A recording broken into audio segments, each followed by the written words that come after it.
So ಎಲ್ಲರಿಗೂ ನಮಸ್ಕಾರ. So ಕರ್ನಾಟಕದ 31 ಜಿಲ್ಲೆಗಳಲ್ಲಿ ಕಲಬುರಗಿ ಜಿಲ್ಲೆ ಕೂಡ ಒಂದು. ಸೊ ಕಲಬುರಗಿ ಜಿಲ್ಲೆ ಒಂದು ತೊಗರಿಯ ಜಿಲ್ಲೆ ಅಥವಾ ತೊಗರಿಯ ನಾಡು ಎಂದೇ ಪ್ರಸಿದ್ಧವಾದಂತಹ ಈ ಒಂದು ಜಿಲ್ಲೆಯ ಬಗ್ಗೆ ಸಂಪೂರ್ಣವಾಗಿ ಅಧ್ಯಯನ ಮಾಡೋಣ ಅಂತ ಬನ್ನಿ.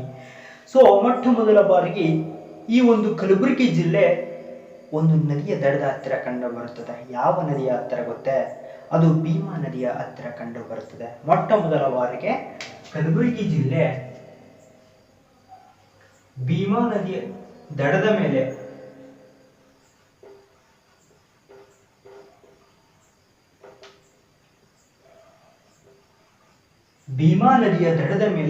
ಈ ಒಂದು ಕಲಬುರಗಿ ಜಿಲ್ಲೆ ಕಂಡು ಬರುತ್ತದೆ. ಇದು ಒಂದು ತೊಗರಿಯ ಬೆಳೆಗೆ ಅತ್ಯಂತ ಪ್ರಸಿದ್ಧವಾದಂತಹ ಜಿಲ್ಲೆ ಕೂಡ ಹೌದು. ಹಾಗೂ ತೊಗರಿ ಸಂಶೋಧನಾ ಕೇಂದ್ರ ಕಂಡು ಬರುವುದು ಎಲ್ಲಿ ಗೊತ್ತಾ? ಜೇವರ್ಗಿ. ಅಂದ್ರೆ ಇದೇ ತಾಲೂಕಿನ ಜೇವರ್ಗಿ ಎಂಬಲ್ಲಿ ತೊಗರಿ ಸಂಶೋಧನಾ ಕೇಂದ್ರ ಅತ್ಯಂತ ಹೆಚ್ಚಾಗಿ ಕಂಡು ಬರುತ್ತದೆ. ಯಾವುದು? ತೊಗರಿ ಸಂಶೋಧನಾ ಕೇಂದ್ರ. ತೊಗರಿ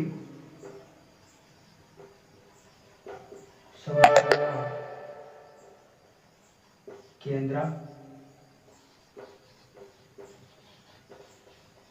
ಜೇವರ್ಗಿ. ಹಾಗೂ ಕಲಬುರಗಿ ಜಿಲ್ಲೆ ಈ ಒಂದು ಜೇವರ್ಗಿಗೆ ಇಂದಿನ ಕಾಲದಲ್ಲಿ ಆಂದೋಲ ಎಂಬ ಹೆಸರಿನಿಂದ ಈ ಒಂದು ಜೇವರ್ಗಿಯನ್ನ ಕರೀತಾ ಇದ್ರು. ಸೊ ಈ ಒಂದು ಜೇವರ್ಗಿ ಒಂದಕ್ಕೆ ಪ್ರಸಿದ್ಧವಾಗಿದೆ. ಯಾವುದು ಗೊತ್ತೇ?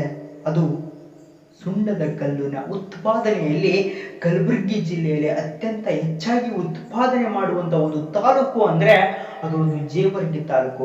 ಈ ಒಂದು ಜೇವರ್ಗಿ ತಾಲೂಕಿನಿಂದ ಉತ್ಪಾದನೆಯಾದಂತಹ ಒಂದು ಸುಣ್ಣದ ಕಲ್ಲು ಎಲ್ಲಿಗೆ ರಫ್ತಾಗುತ್ತದೆ ಅಂದ್ರೆ ಇದೇ ಒಂದು ಜಿಲ್ಲೆಯಲ್ಲಿ ಕಂಡು ಬರುವಂತಹ ಶಹಾಬಾದ್ಗೆ ರಫ್ತಾಗುತ್ತದೆ. ಹಾಗೂ ಇನ್ನೊಂದು ಸೇಡಂಗೆ ರಫ್ತಾಗುತ್ತದೆ.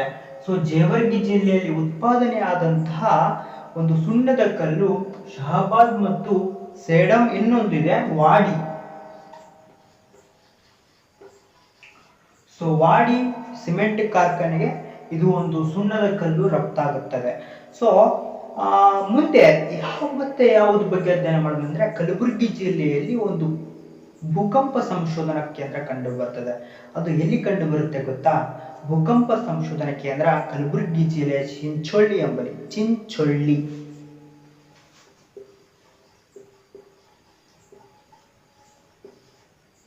ಸೊ ಕಲಬುರಗಿ ಜಿಲ್ಲೆಯ ಚಿಂಚೋಳಿ ಎಂಬಲ್ಲಿ ಭೂಕಂಪ ಸಂಶೋಧನಾ ಕೇಂದ್ರ ಕಂಡು ಬರುತ್ತದೆ. ಹಾಗೆಯೇ ಕಲಬುರಗಿ ಜಿಲ್ಲೆಯಲ್ಲಿ ಮೊಟ್ಟ ಮೊದಲ ಬಾರಿಗೆ ಕರ್ನಾಟಕದ ದೂರದರ್ಶನ ಕೇಂದ್ರ ಸ್ಥಾಪನೆ ಆಗುತ್ತೆ. ಎಷ್ಟರಲ್ಲಿ ಸ್ಥಾಪನೆ ಆಗುತ್ತೆ ಗೊತ್ತೇ? ಕರ್ನಾಟಕದಲ್ಲಿ ಮೊಟ್ಟ ಮೊದಲ ದೂರದರ್ಶನ ಕೇಂದ್ರ ಸ್ಥಾಪನೆ ಆಗಿದ್ದು ಎಲ್ಲಿ ಅಂತ ಕೇಳಿದ್ರೆ ಅದು ಕಲಬುರಗಿ ಜಿಲ್ಲೆಯಲ್ಲಿ. ಎಷ್ಟರಲ್ಲಿ ಸ್ಥಾಪನೆ ಆಯಿತು ಅಂತ ಬಂದಾಗ 1977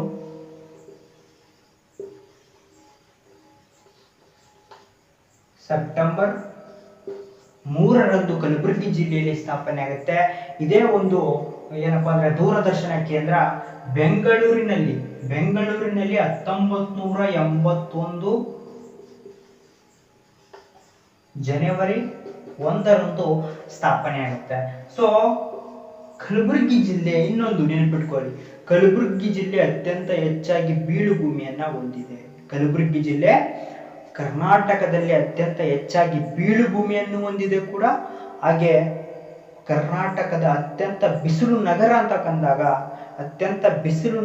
ಬಂದಾಗ ಅದು ಕಲಬುರಗಿ ಜಿಲ್ಲೆ. ಸೊ ಕಲಬುರಗಿ ಜಿಲ್ಲೆಯ ಮತ್ತೆ ಹೇಳ್ಬೇಕಪ್ಪ ಅಂದ್ರೆ ಕಲಬುರಗಿ ಜಿಲ್ಲೆಯಲ್ಲಿ ಸುಣ್ಣದ ಕಲ್ಲು ಮತ್ತು ಸಿಮೆಂಟ್ ಕಾರ್ಖಾನೆಯಲ್ಲಿ ಉತ್ಪಾದನೆಯಲ್ಲಿ ಮೊಟ್ಟ ಮೊದಲ ಒಂದು ಸ್ಥಾನವನ್ನ ಕರ್ನಾಟಕದಲ್ಲೇ ತೆಗೆದುಕೊಂಡಿದೆ. ಸೊ ಇಲ್ಲಿ ಸಿಮೆಂಟ್ ಉತ್ಪಾದನೆಯು ಕರ್ನಾಟಕದಲ್ಲೇ ಅತ್ಯಂತ ಹೆಚ್ಚು ಉತ್ಪಾದನೆ ಆಗುವಂತಹ ಒಂದು ಜಿಲ್ಲೆಯಾಗಿ ಈ ಒಂದು ಕಲಬುರಗಿ ಜಿಲ್ಲೆ ಕರೆಸಿಕೊಂಡಿದೆ. ಸೊ ಈ ಕಲಬುರಗಿ ಜಿಲ್ಲೆಯಲ್ಲಿ ಸೇಡಂನಲ್ಲಿ ಯಾವುದಪ್ಪ ಅಂದ್ರೆ ವಾಸವದತ್ತ ಸಿಮೆಂಟ್ ಕಾರ್ಖಾನೆ ಕಂಡು ಬರ್ತದೆ. ಸೇಡಂನಲ್ಲಿ ವಾಸವದತ್ತ.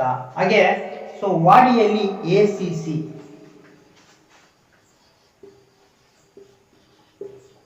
ಸೊ ಇನ್ನೊಂದು ಗೊತ್ತಾ? ಇದು ACC ಫುಲ್ ಫಾರ್ಮ್ ಏನು ಅಂತ ಗೊತ್ತಿದ್ರೆ ಕಮೆಂಟ್ ಬಾಕ್ಸ್ ನಲ್ಲಿ ಹಾಕಿ ನೋಡೋಣ. ಸೊ ಇದು ಎ ಸಿ ಸಿ ಅನ್ನೋಕ್ಕೊಂದು ಸಿಮೆಂಟ್ ನೀವೆಲ್ಲರೂ ಪ್ರತಿಯೊಂದು ಗೋಡೆಯಲ್ಲಿ ನೋಡಿರ್ತೀರ. ಸೊ ಎ ಸಿ ಸಿ ಅಂದರೆ ಏನು, ಒಂದು ಫುಲ್ ಫಾರ್ಮನ್ನು ಹಾಕಿ ನನಗೆ ಕಮೆಂಟ್ ಬಾಕ್ಸಲ್ಲಿ ಗೊತ್ತಿದ್ರೆ. ಸೊ ಇದು ಎ ಸಿ ಸಿ ಕಂಪನಿ ಕರ್ನಾಟಕದಲ್ಲೆಲ್ಲ ಭಾರತದಲ್ಲೇ ಮೊಟ್ಟ ಮೊದಲ ಸಿಮೆಂಟ್ ಕಾರ್ಖಾನೆ ಕಂಪನಿ ಅಂತ ಬಂದಾಗ ಇದೊಂದು A C C company. So next ಹಾಗೆ ಏನಪ್ಪ ಅಂದರೆ ಚಿಂಚೋಳಿ ಎಂಬಲ್ಲಿ ಚೆಟ್ಟಿನಾಡು,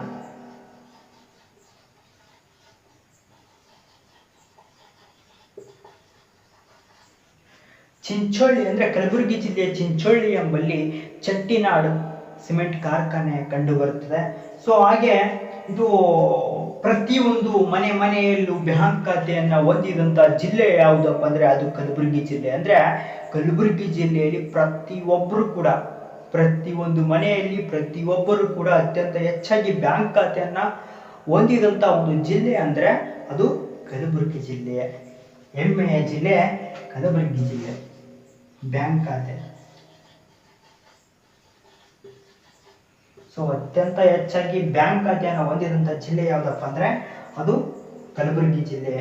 ಹಾಗೆ ಇನ್ನೊಂದು ಗೊತ್ತಿರಬೇಕು. ಸೊ ಬಹಮನಿ ಸುಲ್ತಾನ ಅಂದರೆ ಬಹಮನಿ ಸುಲ್ತಾನರ ಮೊಟ್ಟ ಮೊದಲ ರಾಜಧಾನಿ ಕಲಬುರಗಿ ಜಿಲ್ಲೆ. ಹಾಗೆ ಕಲಬುರಗಿ ಜಿಲ್ಲೆಯಲ್ಲಿ ಒಂದು ಜಾಮಿಯಾ ಮಸೀದಿ ಅಂತ ಕಂಡು ಬರ್ತದೆ. ಇದು ಕರ್ನಾಟಕದಲ್ಲಿ ಅತ್ಯಂತ ದೊಡ್ಡದಾದ ಮಸೀದಿ. ಇದನ್ನು ಯಾರು ಕಟ್ಟಿಸಿದ್ರು ಅಂತ ಕಮೆಂಟ್ ಬಾಕ್ಸ್ನಲ್ಲಿ ಹಾಕಿ ನೋಡೋಣ. ನಿಮ್ಮ ಆನ್ಸರ್ ಕರೆಕ್ಟ್ ಇದ್ದರೆ ಒಂದು ಲೈಕ್ ಕೊಡ್ತೀನಿ. ಸೊ ಮುಂದಿನ ಭಾಗ ಪಾರ್ಟ್ 2.